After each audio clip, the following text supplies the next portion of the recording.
It is Thursday, July 18th, 2024, 71 degrees Fahrenheit here in the San Gabriels.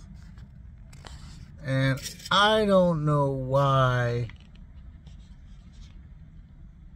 restaurants are trying to recoup money they lost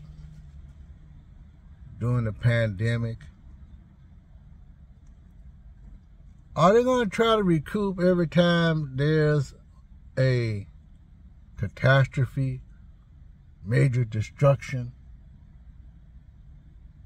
Maybe they are in some way, but I don't hear about that or those type of things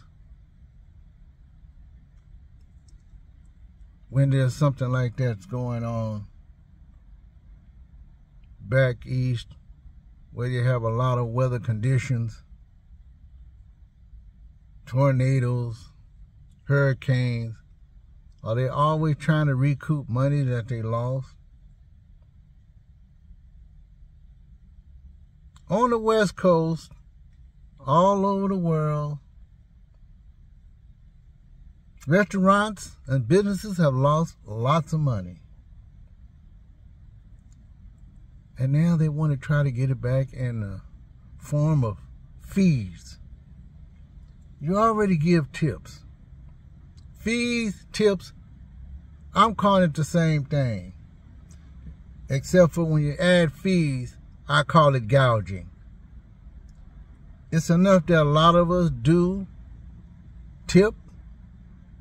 Some of us over tip because that is what they do. That is what they like. They like the service. They know service don't get paid that much. And even if they did, they still tip admirably. I tip. I usually don't under tip. I was getting ready to say over tip. Sometimes I over tip a little. Sometimes I give exceptional service. You always hear crazy things about older people don't give good tips. That could be true in some aspects. I've seen it a little bit. Younger people give less tips. I think you're supposed to give tips accordingly, regardless of your age.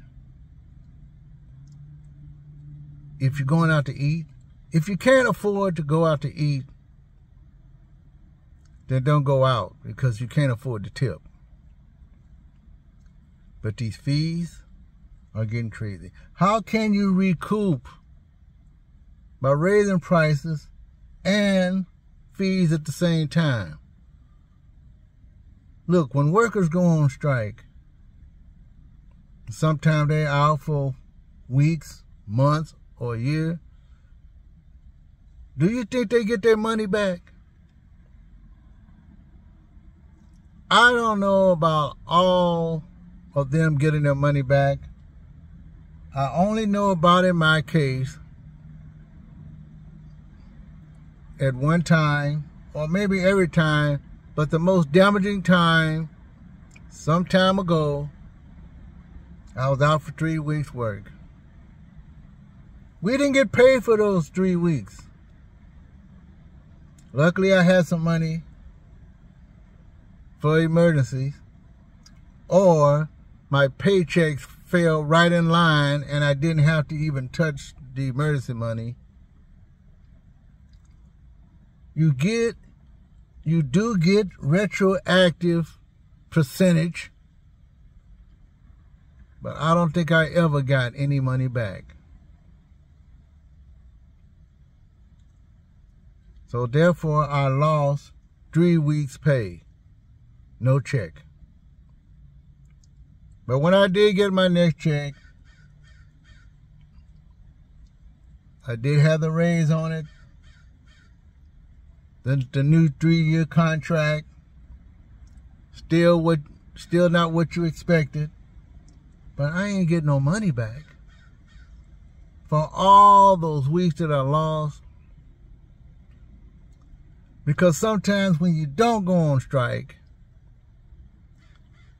and they manage to bargain, the unions manage to bargain, and everyone is either happy or unhappy, but they bargained and they settled. You didn't have to go out. You don't lose any money, period. And usually they retroact the percentage that you lost. And you maintain your regular, simple life living without being interrupted, without taking out any additional funds. So why are restaurants? I know how difficult it is for business owners. Like I said, I applaud people who go into business. But the thing about it is, a lot of people who go to these restaurants are also affected by the work stoppage. Some of them still got paid. Some of them were essential workers, but not everybody. A lot of people did not get paid. Some people did. They had the government programs help pay their checks. So it was business as usual. But those people who are out of work, and I'm not talking about restaurant workers, of course they're out of work, most of them, because the ownership couldn't pay them, and so they had to stay home. We know that. But there are other people who come to restaurants to eat. But how can they afford to go to your restaurant and have a good time when they didn't get paid for those weeks that they were out in their respective jobs? Think about that. I think some kind of way you have to weather the storm, and hopefully that the people come back in droves. Standing room only. That's the only way you're going to get your money back. Because truly, you don't get no money back. I got my vanilla sweet cream, and it tastes like vanilla sweet cream from Corner Bakery.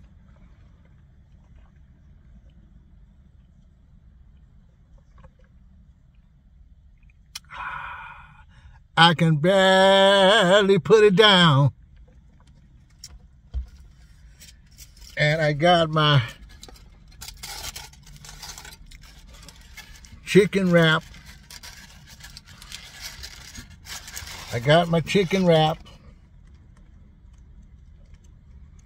Corner Bakery. I did get my drink for 99 cents.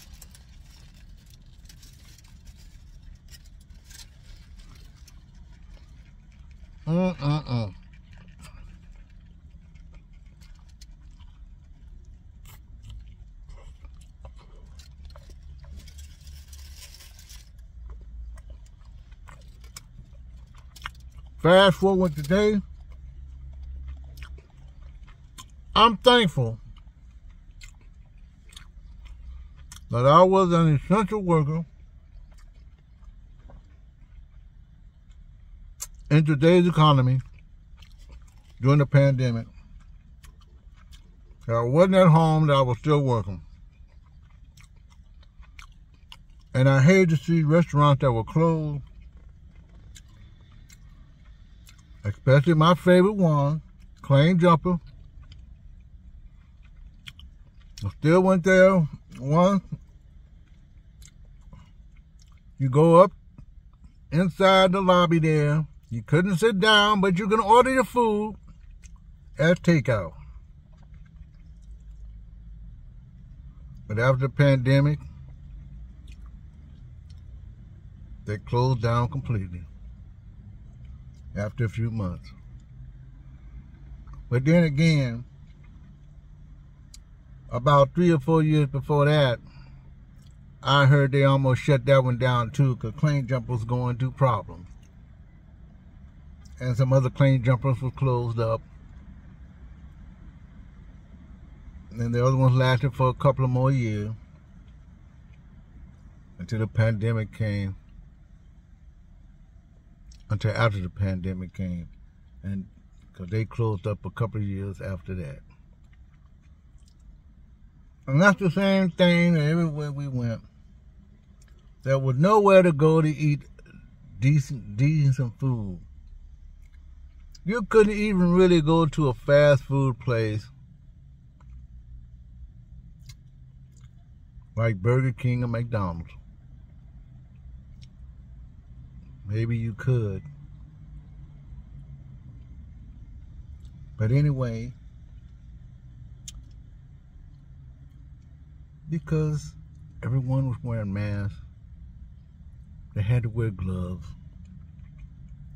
You couldn't hardly go anywhere for fast food. You couldn't even really go to the grocery store.